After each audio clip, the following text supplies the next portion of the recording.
राघोइया जी ने अपने उद्बोधन में बताया भी, यूपीए के गवर्नमेंट में जब मल्लिकार्जुन खड़गे जी रेल मंत्री हुआ करते थे, तो उस समय एफआईआर ने रिप्रेजेंटेशन को देने का काम किया था कि रेल कर्मचारियों को भी एनपीएस से बाहर करके यूपीएस का लाभ मिलना चाहिए।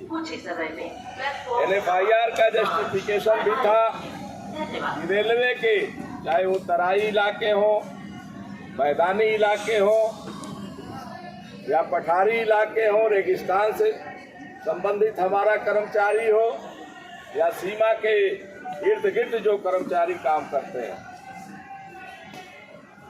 सैनिकों के काम करने के तौर तरीके से हमारा रेल कर्मचारी का भी कार्य प्रणाली और जाप कहीं भिन्न नहीं है। बहुत सारी अपनी बातों को रखने के बाद एफआईआर एक कन्विंस कर पाया था उस समय के रेल मंत्री महोदय को। कन्विंस होने के उपरांत मल्लिकार्जुन खड़गे जी ने एनपीएस से ओपीएस में करने की फाइल वित्त मंत्रालय को उस समय भी बढ़ाने का काम किया था, लेकिन दुर्भाग्य रहा, सरकार कुछ दिन के बाद चुनाव में गिर गई यूपीए की, एनडीए की सरकार आई। एफआईआर उसके बाद भी हार मानने वाला संगठन नहीं है मित्रों, फेडरेशन नहीं है। एनसीआरएस सतत प्रयत्नशील रहा और एनडीए सरकार आने के बाद जब सुरेश प्रभु जी रेल मंत्री हुए, उस समय भी एफआईआर ने मजबूती के साथ उन्हीं तथ्यों को रखते हुए आगे बढ़ने का पुरजोर प्रयास किया। मित्रों, आज भी हमें याद है, हमारे साथी बहुत लोग साथ गए थे गुवाहाटी के अंदर। एफआईआर का कन्वेंशन था जहां पे रेल मंत्री सुरेश प्रभु जी आए हुए थे। वहां पे भी एफआईआर के राष्ट्रीय महासचिव आदरणीय राघोइया साहब ने अपने उद्बोधन में इस बातों को बहुत मजबूती के साथ रखा और सुरेश प्रभु जी के द्वारा भी आश्वासन मिला था कि नई एनपीएस को हटाया जाएगा। इस पे मन बन रहा है मित्रों, लेकिन दिक्कत क्या हो रही है, भारत सरकार के अंदर भी जो कर्मचारी और श्रमिकों के हित में सोचने वाले, काम करने वाले मंत्री बैठे हुए हैं, उनकी भी बातों को नहीं सुना जाता। कुछ दिन के बाद उस कन्वेंशन के माननीय रेल मंत्री जो सुरेश प्रभु जी हुआ करते थे, उनको भी हटाने का काम हो गया। आंदोलन की गति आपको धीरे धीरे दबाने का प्रयास हो रहा है। संघर्ष करने की जो बात है, हमें आपको करना है, कैसे करना है, रूपरेखा आप ही लोगों को बनाने की जरूरत है। मित्रों, 2 बजे मैं आ गया यहाँ और लगभग 2:20 पे मीटिंग शुरू हुई, 3 घंटा हो गया। जिस समय यहाँ मीटिंग शुरू हुई थी, बहुत बढ़िया स्ट्रेंथ थी यहाँ पे, नौजवान भी हमारे बहुत उत्साहित थे, बहुत ज्यादा लोग थे। अब किसी के ऊपर कोई टीका टिप्पणी नहीं करना चाहते, करने से कोई फायदा भी नहीं है। जबरदस्ती कोई आंदोलन खड़ा नहीं हो सकता, जबरदस्ती कोई आंदोलन खड़ा नहीं हो सकता। जबरदस्ती आप किसी को बनवा के और जबरदस्ती घंटा 2 घंटा आप खड़ा कर सकते हैं, लेकिन जिसके मन में जज्बा होगा, जिसके मन में जुनून होगा, अपने अधिकार और सम्मान को पाने के जिसके मन में सोच होगी, वो निश्चित रूप से यहाँ खड़ा होगा, खड़ा होना चाहिए। मात्र भाषण देने से, फेसबुक में अपना मैसेज रिले करने से, व्हाट्सएप पे अपना मैसेज चलाने से कोई आंदोलन नहीं हुआ करते। आंदोलन के लिए झंडा बैनर उठाना पड़ता है। लड़ाई में सीआरएस एफआईआर भरोसा नहीं रखता, लेकिन सत्याग्रह या आंदोलन हम लोग बहुत बढ़िया तरीके से करना जानते हैं, करते भी रहते हैं। इसी स्टेशन पे ही 3 सप्ताह तक एनसीआरएस ने आंदोलन किया और जिस उद्देश्य को लेकर के किया, उद्देश्य में कामयाब भी हम लोग हुए हैं। बहुत पुरानी बात नहीं कर रहा हूँ, 1-2 साल पहले की बात कर रहा हूँ, कोविड के समय से पहले की बात। मेरे कहने का अभिप्राय ये है मैंने 29 तारीख को भी मुझे थोड़ा सा समय मिला था, वहाँ पे मैंने बोलने का काम किया था एनपीएस पे। आज फिर मैं बोल रहा हूँ कानपुर में कि हमारे नए साथी इस समय एनपीएस में ज्यादा है, 85% से ज्यादा लोग इस समय हो गए हैं। ओपीएस वालों की संख्या कम हो रही है, लेकिन हम लोग आगे चलने के लिए तैयार हैं, नेतृत्व देने के लिए तैयार हैं, आंदोलन को लीडिंग करने की हम लोग क्षमता रखते हैं, करने के लिए तैयार हैं। तो पीछे चलने में दिक्कत क्या है? मीटिंगों में, जुलूसों में, सभा स्थलों पे आपको 4-6 घंटा खड़ा होने में दिक्कत क्या है? बैठने में क्या दिक्कत है?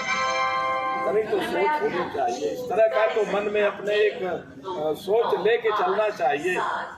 अगर हमारी इच्छा शक्ति, आप लोगों की इच्छा शक्ति मजबूत नहीं होगी तो आंदोलन खड़ा कैसे होगा? सोचने की बात है।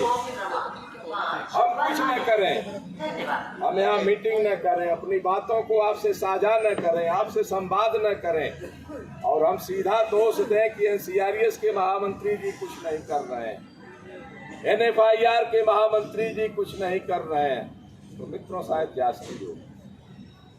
प्लेटफार्म कौन बनाएगा? प्लेटफार्म कौन बनाएगा? जमीन कौन तैयार करेगा? आंदोलन ऐसे नहीं हुआ करते कि 1 घंटे में हो जाएंगे। आंदोलन के लिए मन बनाना पड़ता है। जब मन बनता है आपका तो लोगों में जागरूकता पैदा होती है। जागरूकता जब पैदा होगी तो प्लेटफार्म बनता है। जब प्लेटफार्म आपका मजबूत होगा, लोग खड़े होंगे, तभी कोई आंदोलन पुरजोर तरीके से आगे बढ़ेगा। तो इस पे गंभीरता से युवाओं को विचार करने की जरूरत है।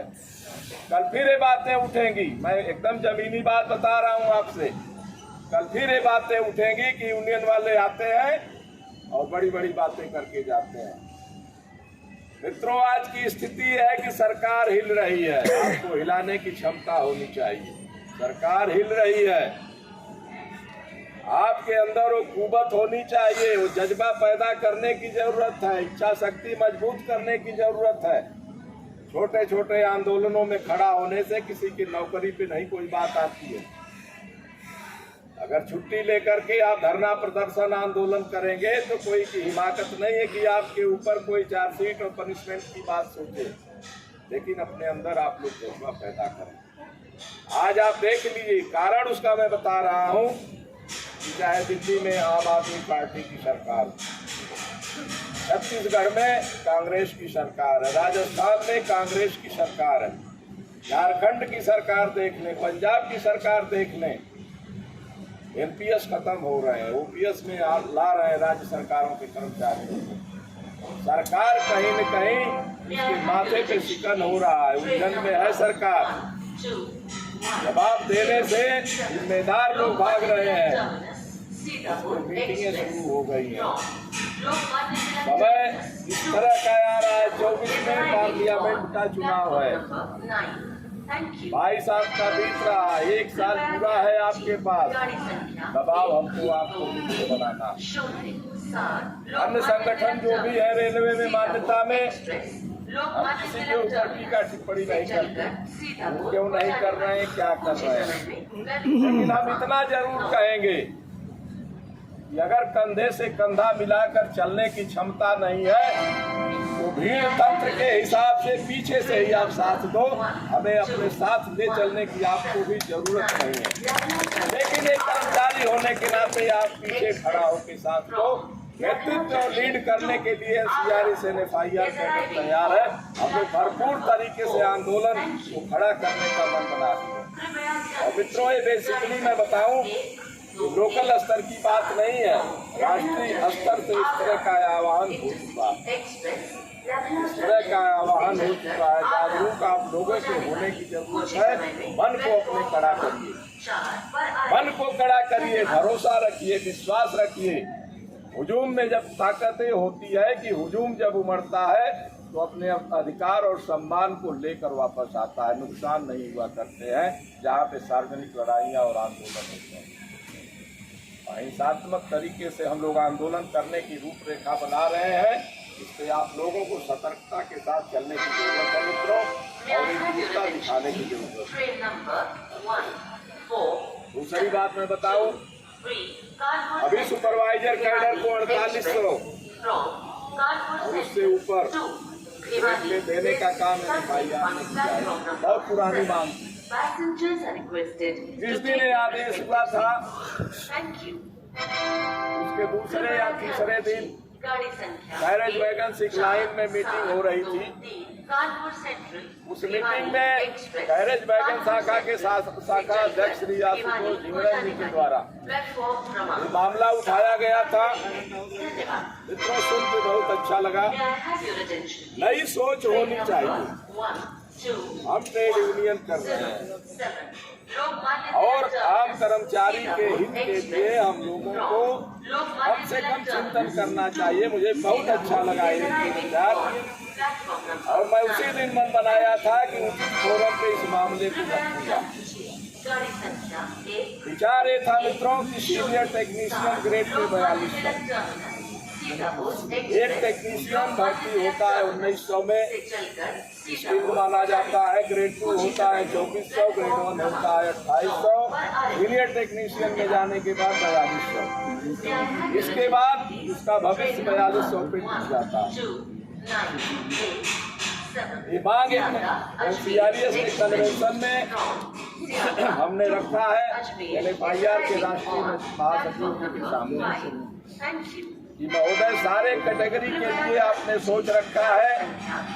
आर्टिजन कैटेगरी के तरफ से आवाज उठ रही है। 4200 पे 10 साल 15 साल से लोग काम कर रहे हैं, उनके लिए भी कुछ सोच होनी चाहिए।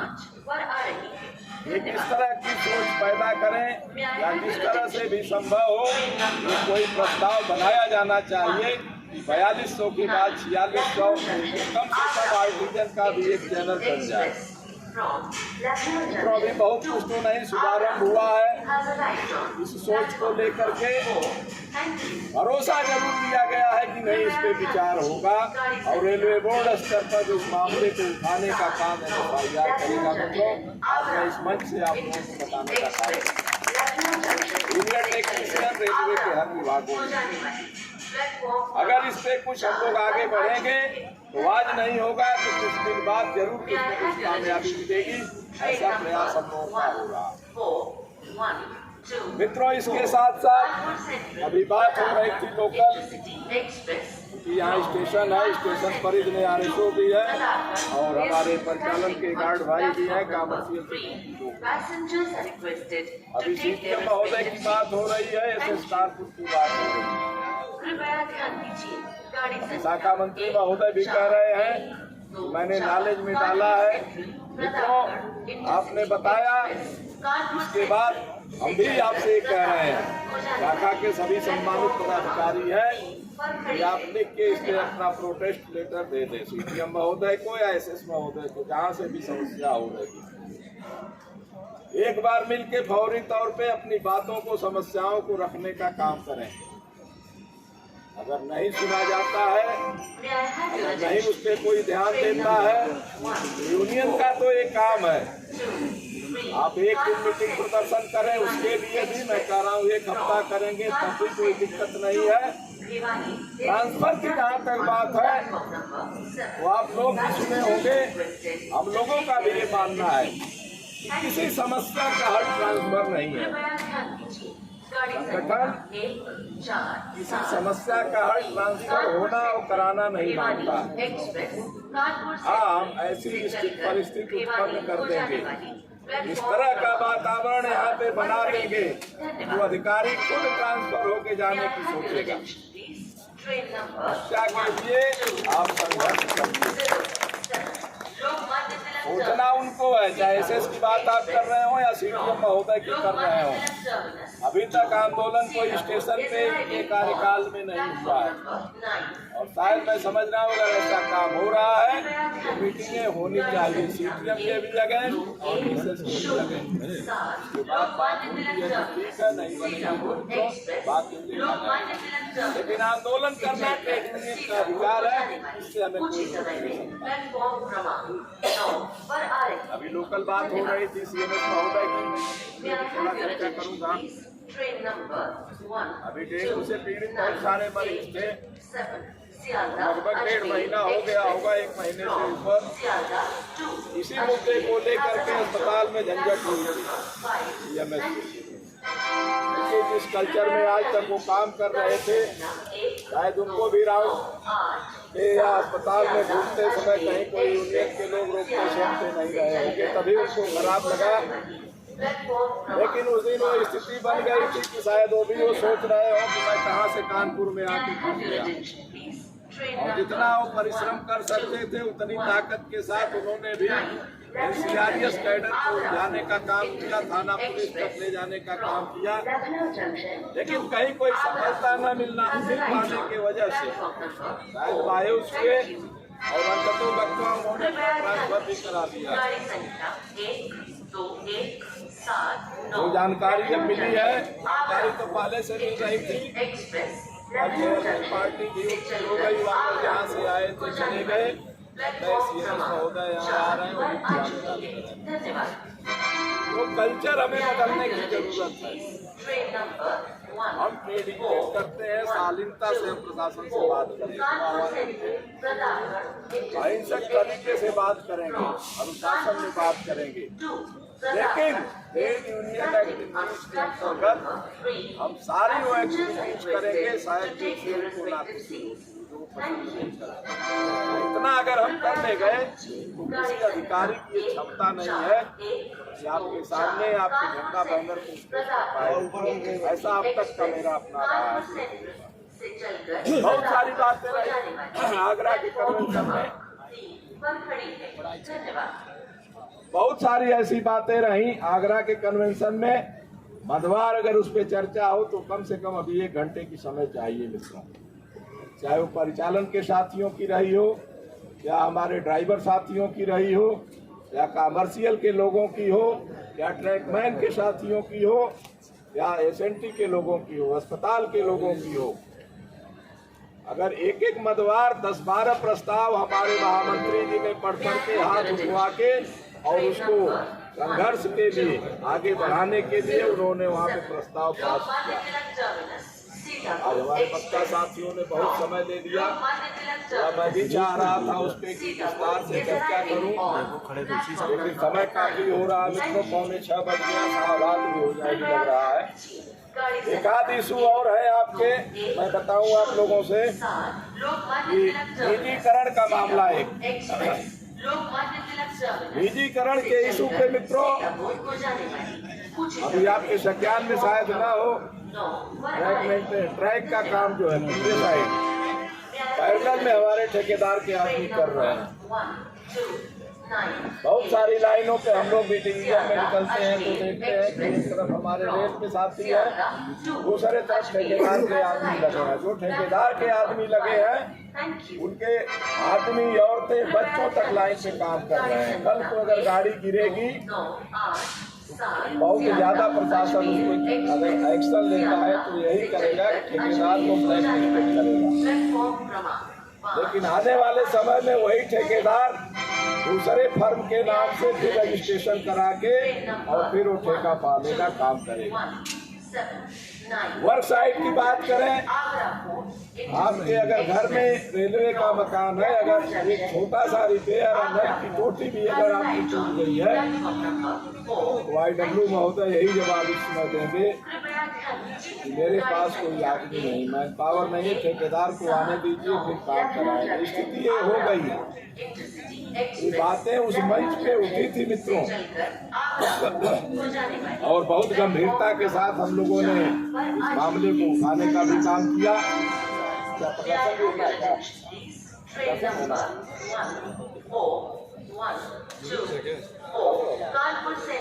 साथियों, अभी शाखा मंत्री स्टेशन और शाखा मंत्री RSO के सौजन्य से प्रदर्शन की भी यहाँ पे रूपरेखा बनाई गई है। मैं तो नहीं समझ पाया था, यही कहूँगा इन दोनों महान भावों से आज प्रदर्शन हो रहा है तो जरूर गंभीर मामला है। मंडल की तरफ से यही निवेदन है आप लोगों से कि आज का प्रदर्शन करें और आगे फिर अगर SS और सीपीएम के मामले को अगर गंभीरता से ले रहे हैं तो कोई मीटिंग भी जो है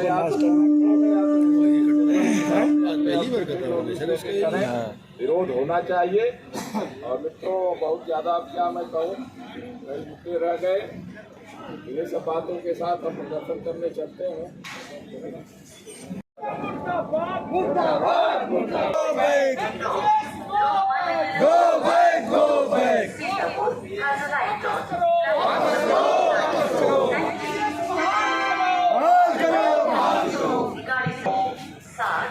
आपने बहुत बढ़िया प्रदर्शन भी किया, अपनी एकजुटता का परिचय भी दिया। बहुत सारे मुद्दों पे चर्चा होनी थी, आज नहीं हो पा रही है।